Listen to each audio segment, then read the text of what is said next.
Boro somehow survive a Luton Town barrage and get out of Kenilworth Road with the most fortunate of points.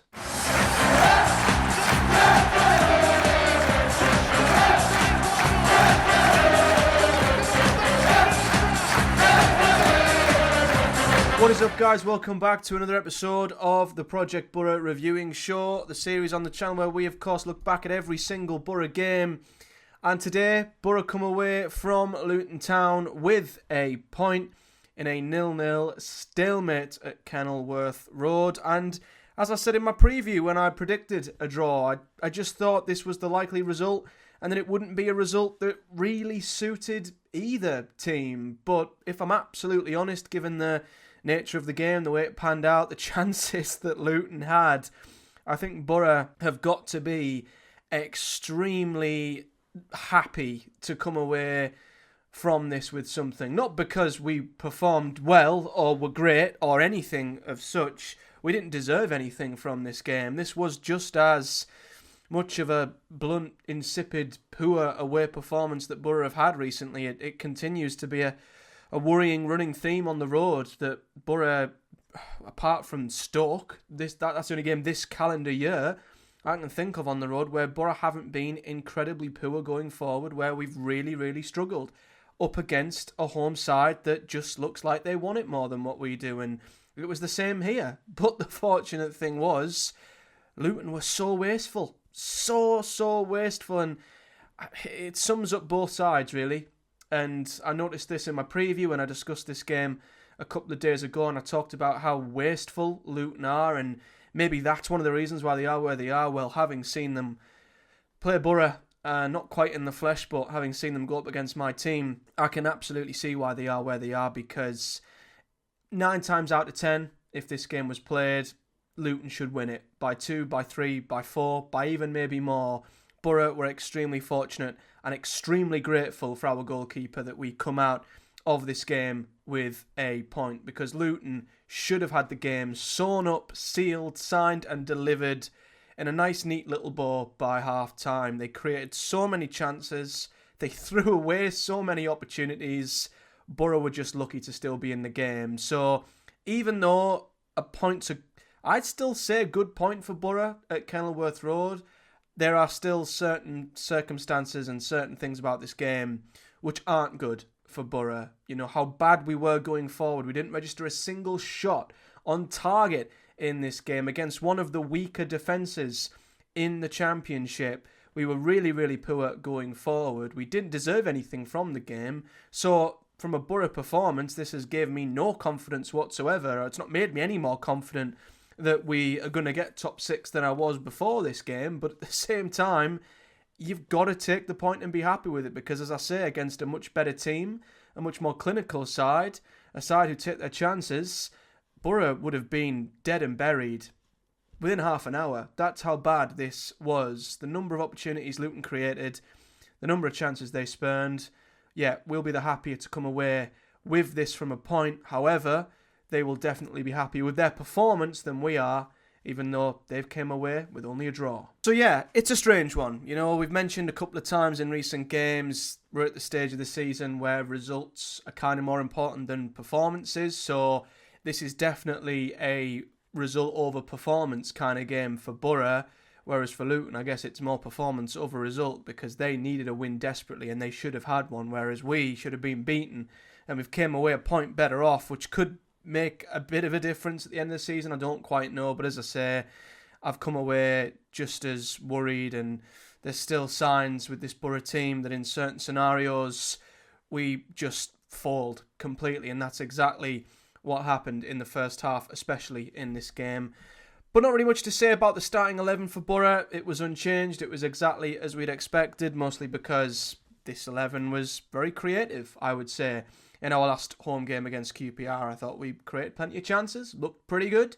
No surprise he went with the same team, but I'm saying exactly the same things that I said in the Swansea defeat. I'm saying the same things in terms of how can this team look so good and creative going forwards at home against QPR and then look completely devoid of creativity and not fail to register a single shot on target in this game. You just wouldn't think it was the same team, and that is just Boro all over this season. The inconsistency from week to week from this team is quite unbelievable, but I think the circumstances around this game were massively influential as well, because, as we've said so many times this season, when Boro are placed into a game against a side who want to battle, a side who make it physical, a side who really make the game a scrap, Boro can't cope. We simply cannot cope. We are a pretty team who like to be allowed possession. We like to be able to play the ball around at our own pace, keep it on the floor, create chances, dictate the pace. But as we know, the second that is disrupted by the opposition, it's like pulling one block from a pile of Jenga blocks. The whole thing collapses, and once Boro are not in that sweet spot, the whole thing collapses and falls apart. And that's exactly what happened here. How many times have we seen it of late, especially on the road, when Boro have gone away to Bristol City, to Portsmouth, to Preston, and we've gone up against a team who have been sharper, been quicker. They've made it a fight, a scrap, a battle, and have not allowed Boro to settle and get into our rhythm, into our stroke, and we just don't do anything. It's either 0 or 100 with Boro. When we're allowed to play like we were against Stoke and Derby, we look great, we look fantastic, we look $1 million, but that's the sort of team we are, I'm afraid. We are a luxury, nice footballing team, but when things go wrong, when things are made physical, tough, demanding, we just are unable to. And that was the case today. Not a single shot on target. We lacked any threat going forward whatsoever, and that could not have been depicted more so in the first half an hour or 45 minutes, because what Luton did, I thought, was spot on. They looked at Boro's back line, they looked at Howson and Borges, they have Adebayo and Morris, and they thought, right, let's make it physical. Let's pump long balls to their defenders who are shorter, who aren't as physical, who might struggle with the aerial duels, and let's plough the box with crosses. And they just bombarded long balls towards Boro's box, and they continually created from it time and time again. They just made the game a physical, demanding battle. They made the game exactly how they wanted it to be played. The ball was not on the ground all that much. It was up in the air. They were winning duels, winning second balls. Boro could not cope with it. And every time we tried to get the ball down and play our way, I don't remember us stringing 2 successive passes together in the first 25-30 minutes. I think I remember the first time we entered their defensive third was in 24 minutes in the game. The first 24 minutes was the definition of an onslaught from Luton, because they made the game exactly the type of game they want, and exactly the type of game that Boro hate and Boro can't handle. Their game plan counteracted our team and the way we play so much. And Michael Carrick came out after the game and said the pitch wasn't great, the conditions weren't great, we couldn't play our way. I'm sorry, Michael, if the pitch isn't to our usual standard, or isn't flat, or is bobbly, or if the weather conditions, God forbid, aren't perfect for how Boro want to play, then adapt. Have a plan B. He's basically saying it out loud. It's the frustration Boro fans have had all season long, and under Michael Carrick, to be honest. If we can't play our way, plan A, whatever you want to call it, the pretty, quick, on-the-floor passing football, if we can't do that, whether it's down to the opposition, the pitch, the weather, whatever reason you want to give, some sound more stupid than others, you need to switch it up. You need a plan B. That excuse doesn't wash with me. You can't blame the pitch. You can't blame the weather. If they are not allowing us to get the ball down and are making the game physical, then we've got to match it, or we've got to find a way around it. We can't just keep desperately trying to play our way and hope that it'll work, because today we had no answers, we had no alternatives, and we didn't end up registering a single shot on target because of it, and got incredibly fortunate that we did not concede, because, man, there were so many chances for Luton in that first half. Just reeling them off is absolutely crazy. Mark Travers made a good save from Walsh after a cross coming from the left. He cut back onto his left foot, hit a low shot that bobbled just in front of Travers. He latched on to the rebound before Carlton Morris could get to it. A couple of minutes later, Asgard missed the absolutely biggest sitter of the game by a mile. Adebayo was played in down the right side channel. He crossed it in. I think it took a slight deflection. Asgard, with the goal gaping from around 5 yards out, somehow put it over the bar. That was the second let-off for Boro. Travers was there again shortly after. Asgard had a shot saved from another cross in the box, hit the shot low. It was central, but Travers still had to get down to save it with a really quick reactionary save. So that was arguably should have been 2, maybe even 3-0. They had a 1v1 that they missed shortly after. Aidan Morris played a suicidal back pass to absolutely nobody. Adebayo latched onto it, had a 1v1. Once again, saved by Mark Travers. Not too long after that, another ball from the left-hand side. They couldn't latch onto it. It might have been from an effort from Carlton Morris that bobbled across goal and just couldn't be latched onto. Boro managed to clear their lines after a goal-mouth scramble. And then just before the half, Morris himself had another shot tipped over the bar by Travers. And that was just the first half. Luton should honestly, they should have been 3 or 4. The game should have been done. And thanks to some horrendous finishing and Mark Travers being an absolute superstar, Luton should have had the game sewn up. And that's exactly what you look at when you see the numbers. You see their expected goals. You see the goals they've scored. Luton are unbelievably wasteful. And there were signs of that again today. Boro, nothing in that first half. Nothing at all. You know, we didn't test their goalkeeper once. I think our XG at the end of the first half was 0.02. We basically didn't turn up. It was a non-existent Boro side. It was just Luton attack after Luton attack after Luton attack. And Boro, quite honestly, just survived the first half. That was the only positive that came out of it, that they didn't score at least 1, 2, 3 or maybe even 4 in the first half. And you hope that Boro can maybe count their lucky stars and take advantage, because what I will say, Luton put so much into that first half, so much intensity.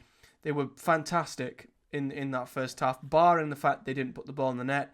They did run out of steam in the second half, and it did eventually become a more even game.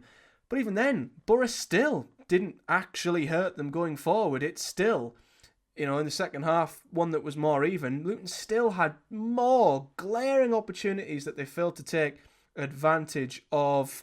McGuinness had a header that he should have done better with from a set piece. An outstanding ball was swung in from the left-hand side. He gets it on target. It's a goal because Travers was routed to the spot. Guinness heads it wide and off target, so that maybe could have been 5. Nordas then also had a shot really well blocked by Illing Jr. late on when the ball bobbled across the box. Illing Jr. just got enough on it to block the shot and mean that it just went over the bar. So Luton, even though the game was more even, second half it was more of a competitive game, they still had 2 chances which they should have scored from. Boro didn't do anything. There was a late flurry where we had a bit more of the ball, we looked a little bit more dangerous, but we still didn't force Kaminsky into a save. This is a goalkeeper, by the way, I mentioned in my preview, has the 3rd worst goal percentage or goal prevented numbers in the Championship, one of the worst shot percentage numbers in the Championship. We didn't test him once. And the worst part, I guess, along with that, is that Carrick didn't do anything to address this situation. He made one like-for-like change, which was Conway off for Marcus Force, and that was it. Didn't bring on Giles to maybe get us up the pitch down the left, add a bit of width. Didn't chuck Dan Barlasser in there to maybe make it a midfield 3, push Hackney on. Didn't bring Morgan Whittaker on, even though we had players on the pitch like Iheanacho who were absolutely anonymous and ineffective once again.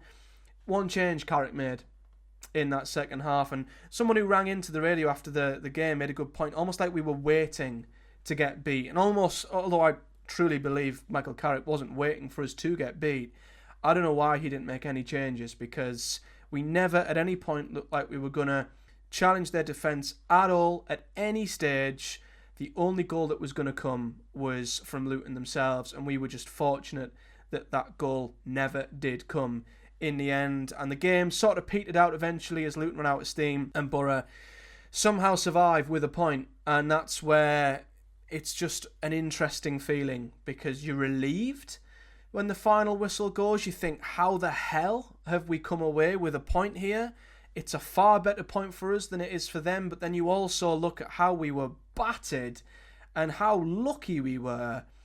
And the performance itself gives you no confidence at all, because on another day, as I say, 9 times out of 10, Boro lose that game.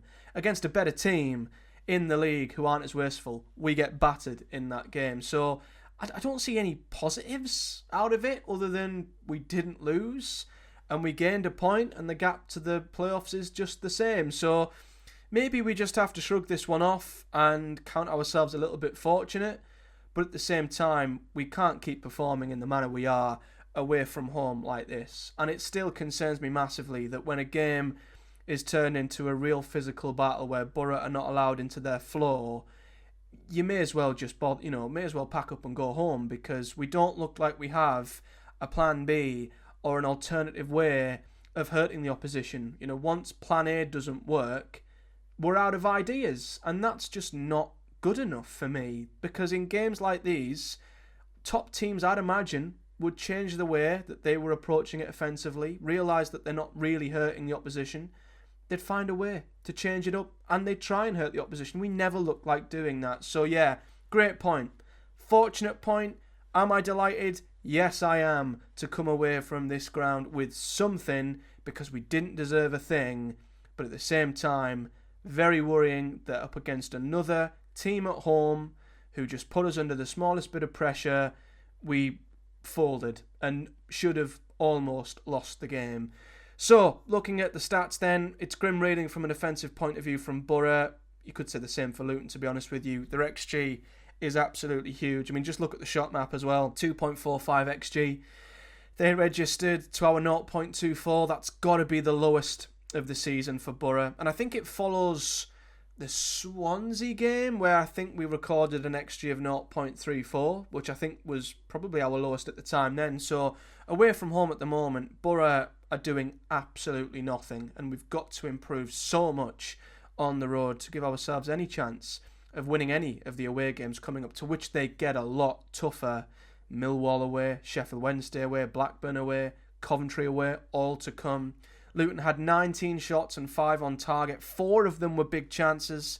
Boro, 7 shots, not a single one on target. And when I thought our passing accuracy was bad the other week at Swansea, 75% it was today. That's even worse than before. And in terms of Boro's lineup, there's not much credit apart from the man between the sticks, Matt Travers, who, my word, if I could sign a player for next season right now, he'd be the first on my list. He has, I think, on more than enough occasions, come up with so many big saves to either limit the damage or, in this case today, actually save us a point or two. And you know you've got a good goalkeeper when he starts saving you points instead of costing you them. And without him today, the score would have been embarrassing. And that's the case for quite a few of the recent games that Boro have had. The back four got a decent rating. I mean, I get it to an extent. They had to deal with a real physical battle today up against Adebayo and Morris. Wasn't easy for Howson or Borges going up against them two big centre forwards. I think they both did well enough, albeit it was still really worrying how much Luton were able to cross the ball in the box, put us under pressure, create opportunities at will. So had Luton had their shooting boots on, it would not have looked anywhere near as good for the defence as it does. Midfield-wise, not much in there for me. I think Hackney did all right at times. Morris almost gifted a goal away and didn't do as much in this game today. And the front four, just once again, like many away games of late, offered nothing, really. Conway never got in the game at all. Neither did Marcus Forss when he come on. It's always the same with Boro. If Azaz isn't in the game, Boro's front four just fall apart. Bergzorg didn't really do much on the right-hand side either. And Iheanacho continues to just baffle me as to why the hell we signed the bloke, if I'm honest. If he was the same profile as Latilath, who offered us similar things, pacing behind, a bit of athleticism, making a nuisance of their centre-backs, I'd get it, and I'd accept that maybe the replacement wasn't as good as Lath, but was trying to offer something that was similar.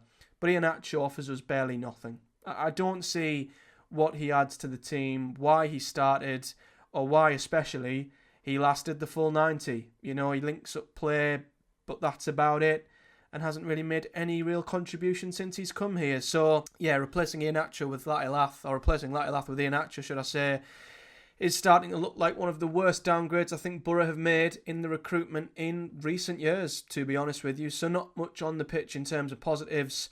Maybe a slight positive when it comes to the league table, because the one thing you can say, even though Boro should have lost, we're lucky they didn't lose today. No damage done, really. The gap to the top 6 remains 3 points, with West Brom drawing at home to Hull. I guess one negative is the gap to Coventry has grew to 5 points. So with only 8 games to go, 5-point gap, you've got to win the majority of them to not only catch Coventry but overthrow them. I think now Boro might very well be looking at 6th at the very most. And I said, didn't I? I keep going back to it. When I looked at Swansea, QPR, Luton, Oxford, I said we had to win 3 of 4 to have a realistic chance of playoffs. We've only won 1 of 4, and I think the most points we can now get from them 4 games from the 12 that were available is 7. I thought we needed at least 9 to give ourselves a chance in them final 7 games to really get into the top 6. I think it's looking a little unlikely now, I'm going to be honest. We are now relying, I think, on both West Brom and Bristol City faltering between now and the end of the season, because I don't think we're catching Coventry, I'll be honest. And there's teams behind us who just don't look anywhere near it. I'm looking more and more confident that Blackburn aren't going to make it. I think they're going to slip away now. Watford, I can't see putting a run together that's necessary.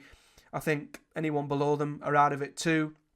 I do think it's starting to shape up that 5th and 6th will be 2 of Cov, West Brom, Bristol City and Boro. And at the moment, we look the most unlikely of the 4. So, yeah, this was a must-win. We didn't win it. We were lucky we didn't lose it. You got to beat Oxford now and hope we get help from elsewhere after the international break, because after that, the running is tough. And we will be looking more at the running next week, because I will be back, as we often do in the international break, and as promised, the next episode of Project Boro will be next weekend, as Chris will once again be jumping on the channel with me, and we're going to be doing a feature-length, 1 hour plus Project Boro podcast, where we're going to be delving deep into the last run of games, to which I think since Chris was last on, we've played 11 games. The time's just gone like that. We'll look at our predictions, how far off we were with some of the games, chat about some of the games and Boro's season, and of course look ahead to the run-in and if we believe Boro will or will not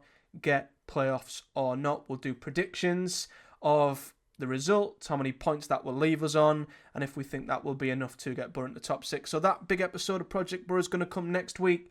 The next preview will be, of course, the week after, when I will be back after the international break to preview Boro's home trip or home game against Oxford. Between now and then, there will be championship content returning to the channel with videos on the league table, who I think will go up, who I think will go down. So we will be looking a little bit deeper at the championship as a whole over the international break, taking a bit of a break from Boro, which I need. I'm going to be brutally honest, because they've stressed me out over the last few weeks. But there will be a Project Boro podcast coming next week, so do stick around for that good stuff. But until then, if you've enjoyed this video, hit a like on the video, subscribe for much more Boro and football related content to come. Leave me a comment below with your thoughts, whether you're a Boro fan, Luton fan or neutral.